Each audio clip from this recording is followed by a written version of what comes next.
Seguimos en Lobato en compañía, seguimos con César Jurado hablando de literatura, de la inmensa literatura que nos hace, por supuesto, más libres, más comprensivos y yo creo, y él también piensa lo mismo, que más felices. Ese es el humanismo, más humano. En esta parte empezamos con un contenido o poético, lírico, con esa literatura que nos lleve a encontrarnos un poco, o yo les propongo, a nosotros mismos.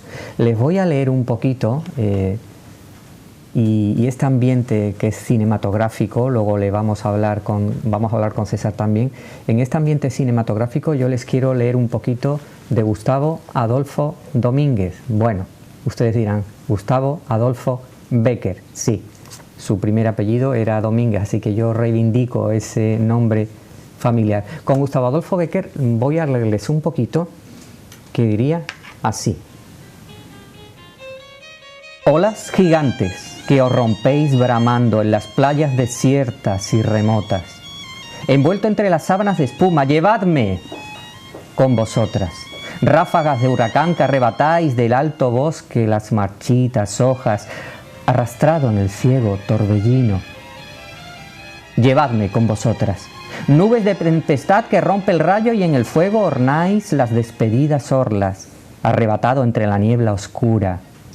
Llevadme con vosotras.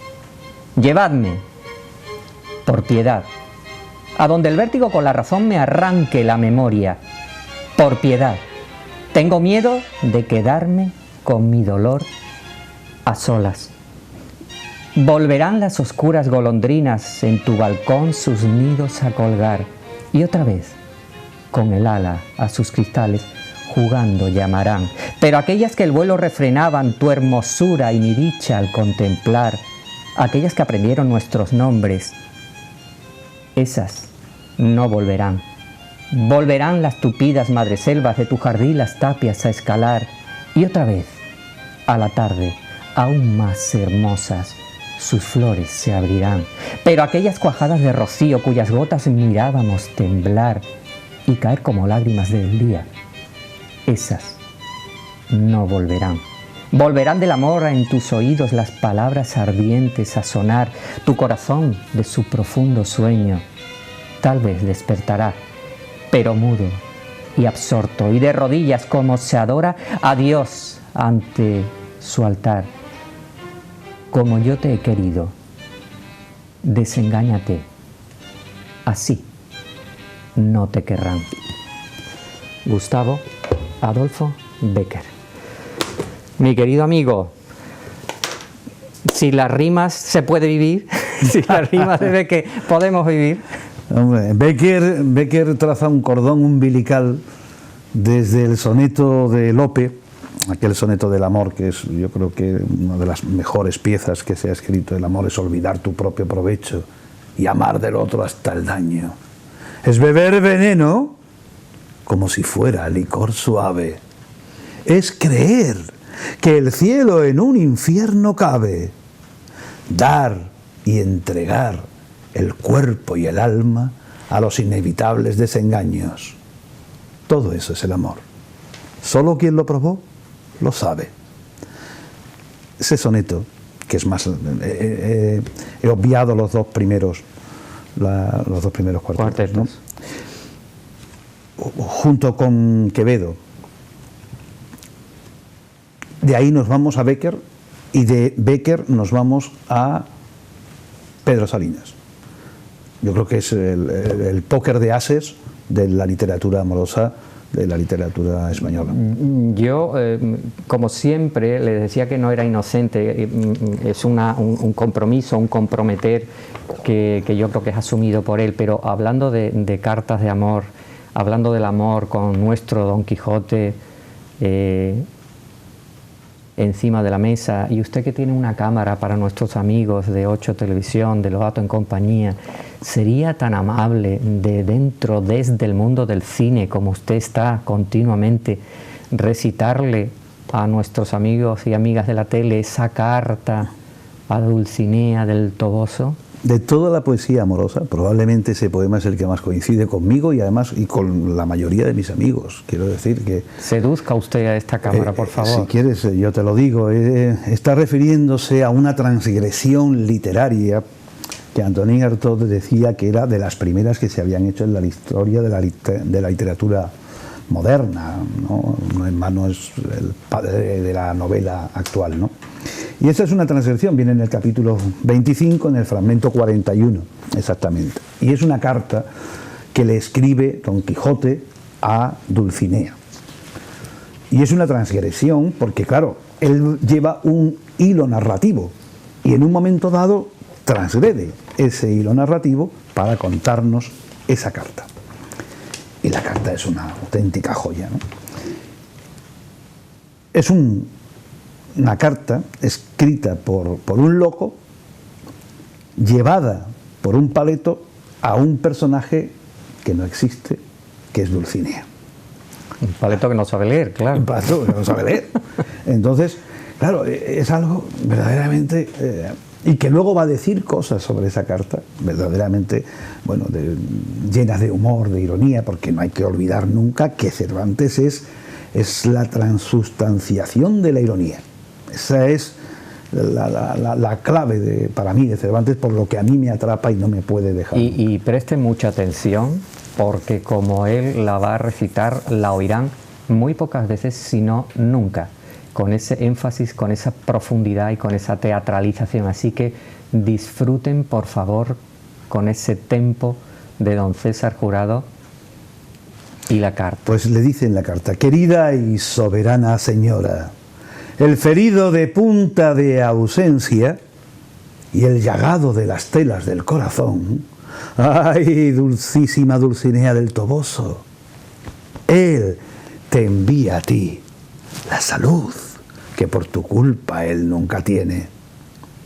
Si tus desdenes son en mi aflicción, tu fermosura a mí me desprecia, y tu gusto, como yo ya estoy acostumbrado por la vida, nunca suele ser en mi favor.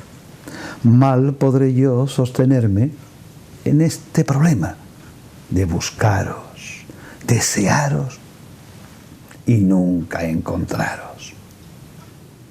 Mi buen escudero Sancho te enviará entera relación, oh bella ingrata, siempre amada enemiga mía, de cómo por tu causa yo aquí en la sierra quedo. Si tú gustares un solo día, uno solo, en socorrerme, no lo dude, suyo soy, y si no, haga lo que le viniere en gana, que yo, acabando con mi vida, habré satisfecho a su crueldad de siempre para conmigo, y créame, señora mía, a lo más profundo y secreto de mi deseo, suyo hasta la muerte, el caballero de la triste figura. Colosal. Eso, si pueden mantenerlo en su memoria auditiva de por siempre, y si no, repongan este programa por lo menos en esta parte otras muchas veces.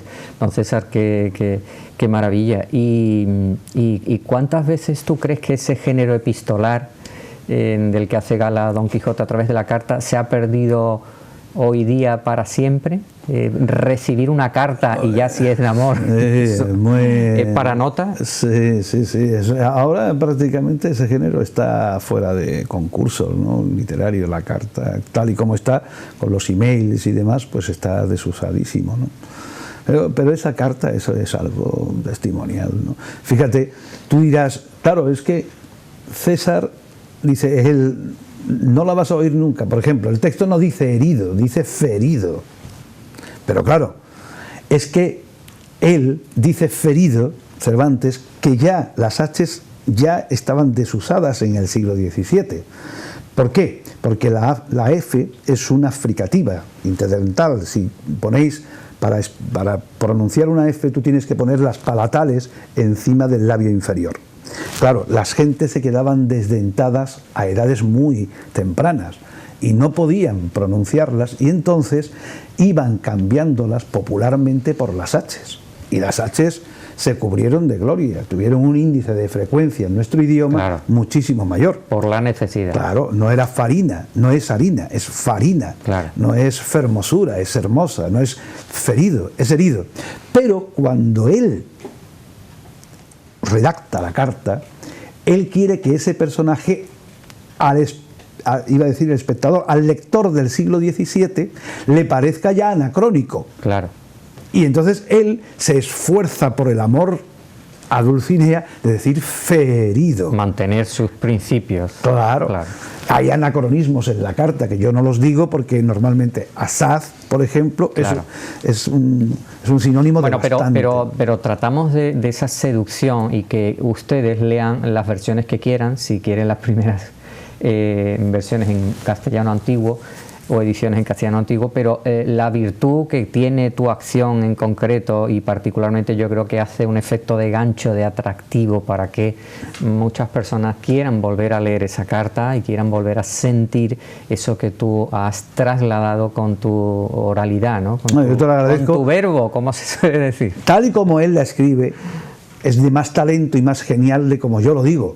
No, yo lo digo a lo mejor. Tú lo dices muy bonito. Yo lo digo, bueno, yo lo digo muy bien, vale. Hasta ahí puedo llegar. Pero tal y como está escrito, es más genial por parte de él. Y luego porque sigue la línea platónica y materialista del texto. Nada más terminar la carta, le dice Sancho, mi señor. ¿Qué pasa? ¿Qué es de lo mío? No, le dice exactamente, por la gloria de mi padre, que eso es lo más bonito que yo he escuchado en mi vida. Pero de todas maneras, dele usted la vuelta a la carta, que es de lo mío, y ponga con letra clara y firme que su sobrina, cuando yo llegue a la aldea, me dé los 3 pollinos que usted a mí me debe. Bueno, como siempre, en esta parte se me saltan las lágrimas porque este hombre me emociona literariamente hablando. Generalmente leemos, o habitualmente leemos El Quijote con el invitado. Bueno, el invitado en este momento es don César Jurado. Yo no sé si darte el libro porque probablemente se lo sabe todo de memoria y, como ustedes saben, cómo lo traslada. Pero sí te digo que, si te parece, como vamos a hablar luego de la gastronomía, de las bodas de Camacho, de ese banquete tan inmemorial, de ese, para que ustedes se ilustren si les apetece, capítulo 20, segunda parte, donde se cuentan las bodas de Camacho el Rico con el suceso de Basilio el Pobre. Bueno, ¿qué dirías tú al respecto? Si quieres lees un parrafito, sí. y si no, pues lo que tú quieras al respecto de estas bodas de Camacho y de su componente gastronómico. Lo tiene como tiene que tenerse un libro, muy bien. Voy a decir un extracto muy pequeño. Sí, vamos a dedícale 1 minutito y medio para que podamos seguir hablando contigo y no se nos vaya mucho el programa. Claro, voy a decir un poquito nada más, ¿no? Apenas la blanca aurora había dado lugar a que el luciente Febo, con el ardor de sus calientes rayos, las líquidas perlas de sus cabellos de oro enjugase, cuando Don Quijote, sacudiendo la pereza de sus miembros, se puso en pie y llamó a su escudero Sancho, que aún todavía roncaba, lo cual, visto por Don Quijote, antes que le despertase, le dijo: «Oh tú, bienaventurado sobre cuantos viven sobre la haz de la tierra, pues sin tener envidia ni ser envidiado, duermes con sosegado espíritu, ni te persiguen encantadores, ni sobresaltan encantamentos. Duerme, digo otra vez, y lo diré otras 100, sin que te tengan en continua vigilia celos de tu dama, ni te desvelen pensamientos de pagar deudas que debas, ni de lo que has de hacer para comer otro día, tú y tu pequeña y angustiada familia. Amigo mío, ni la ambición te inquieta, ni la pompa vana del mundo te fatiga, pues los límites de tus deseos no se extienden a más que a pensar en cómo darle de comer a tu jumento. Que el de tu persona sobre mis hombros le tienes puesto, contrapeso y carga que puso la naturaleza y la costumbre a los señores. Maravilloso.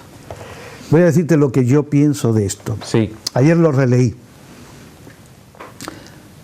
De este pasaje, que es glorioso, ese texto ya podríamos estar hablando, es la dignificación de lo popular. Claro. Dignifica lo popular. Eso es las bodas de Camacho. Dignifica al pueblo. Entre el rico y el pobre. Claro, lo está dignificando. Parece como una película de John Ford, cuando vienen todos los sirvientes con todos los ágapes a celebrar aquello.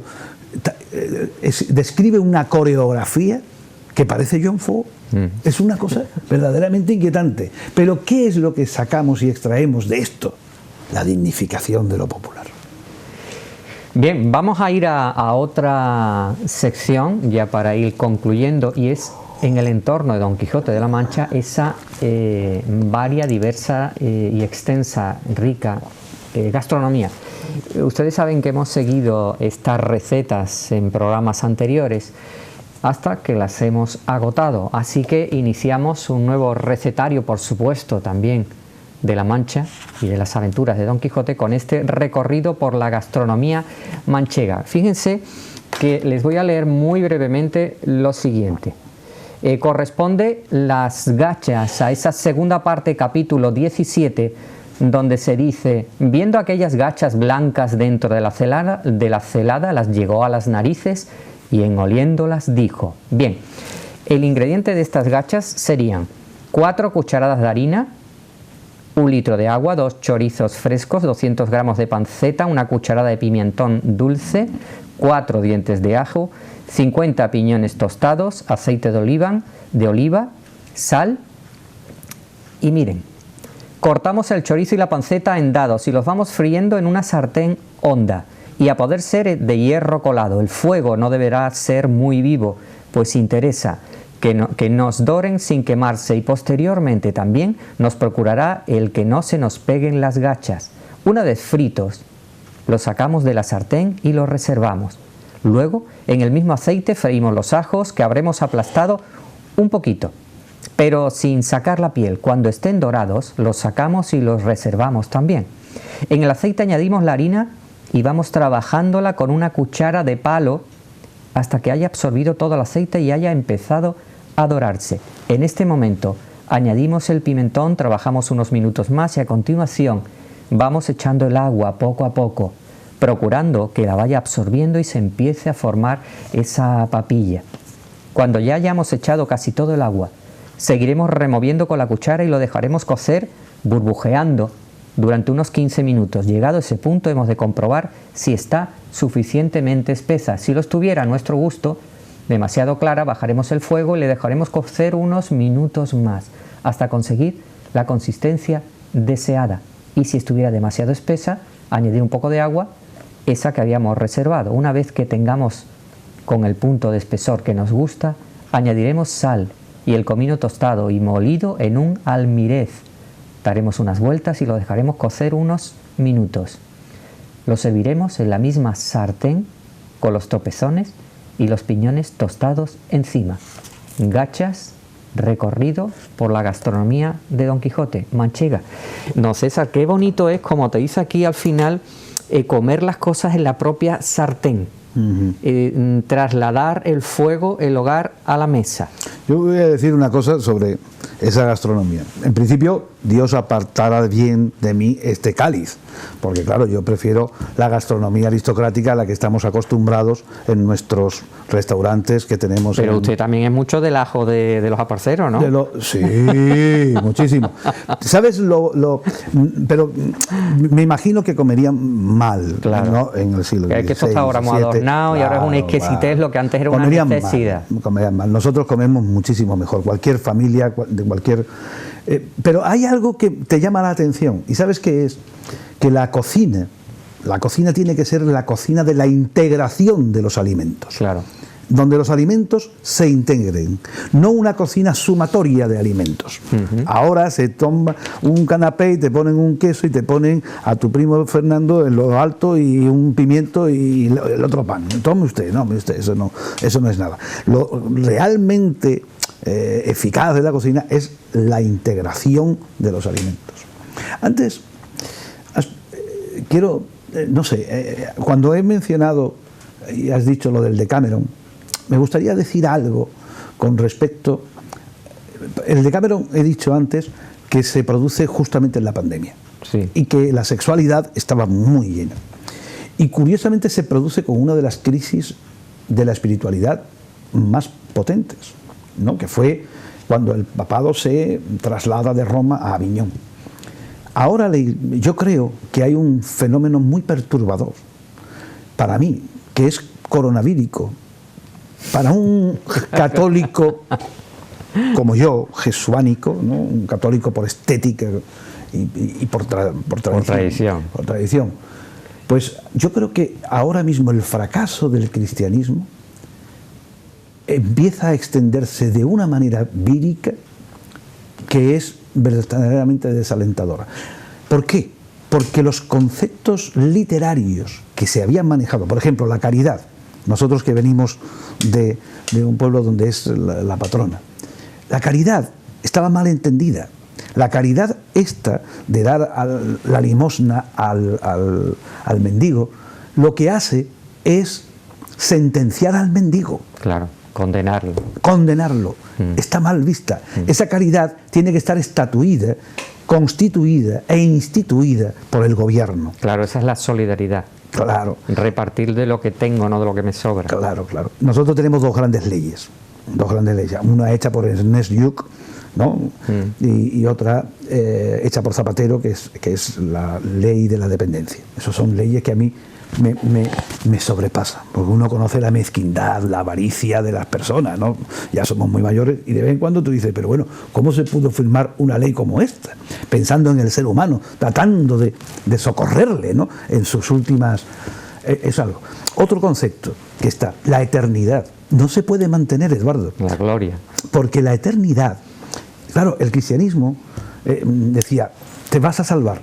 Pero hoy que tenemos el concepto de eternidad, tú dices, pero la eternidad, oiga, y la eternidad, yo resucito y me quedo a la derecha de Dios Padre. Eso de la gloria de Dios. Eternamente. Bueno, pero ya nos estamos metiendo, yo miro mucho para el reloj porque se nos acaba el programa, don César, y nos estamos metiendo con el Antiguo Testamento, del cual yo soy devoto, con lo cual le propongo que para un emplazamiento cuando usted vuelva de Madrid, capital, nos reunimos aquí, nos encerramos en 8 Televisión y hablamos del Antiguo Testamento, entre otras cosas, ¿le parece?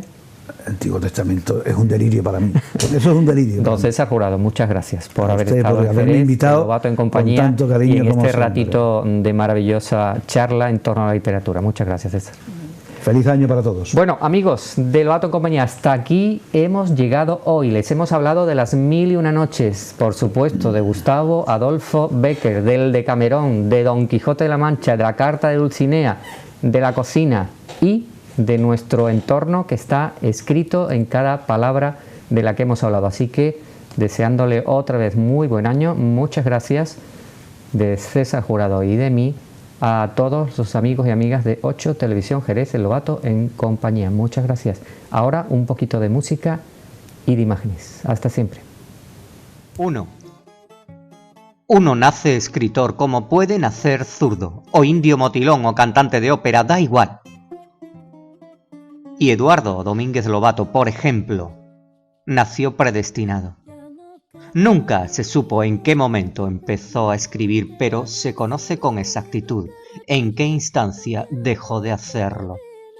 En la muerte. Y aún en eso quedaron serias dudas.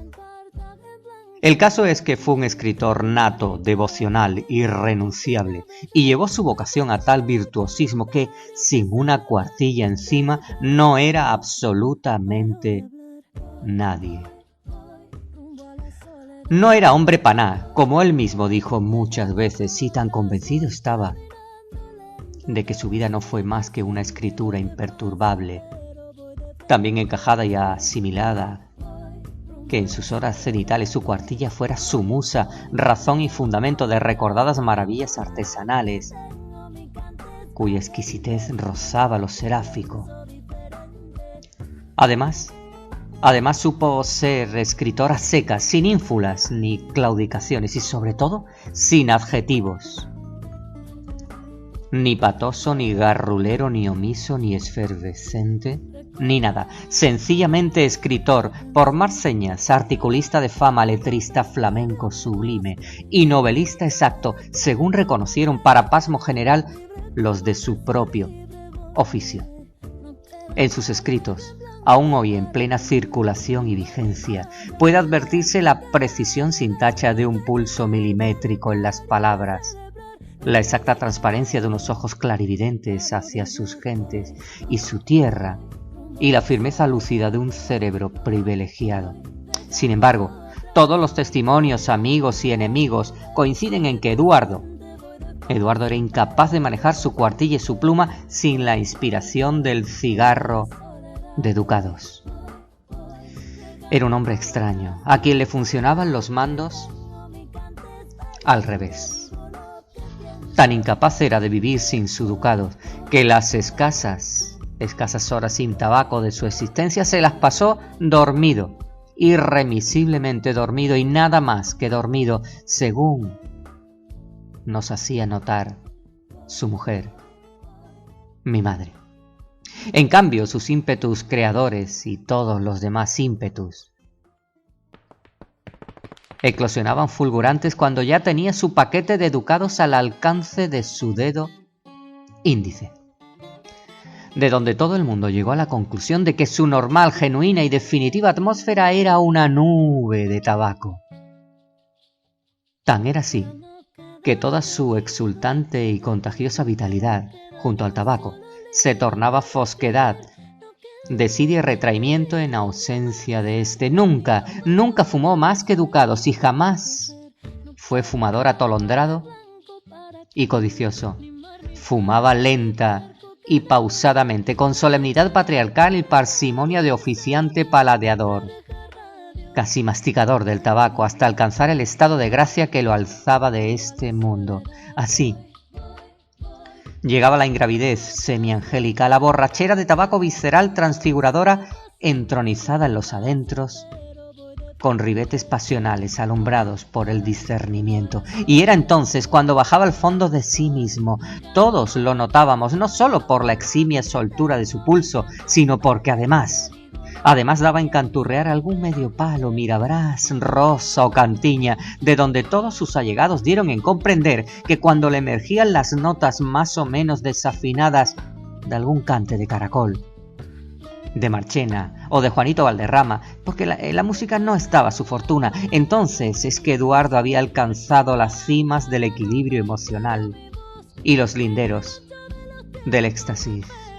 A todo esto, su vida fue todo un paradigma de inmunidad ciclópea frente a cualquier asomo de achaque o enfermedad, físico o psíquico, salvo su rigurosa cita con su amigo Miguel, el practicante, para tomarse la atención. Murió porque sí, tirando del carro, como él decía siempre, tirando del carro sin rastro de mal alguno, cuando ya se le calculaban los 70 y muchos años sobre esta tierra suya.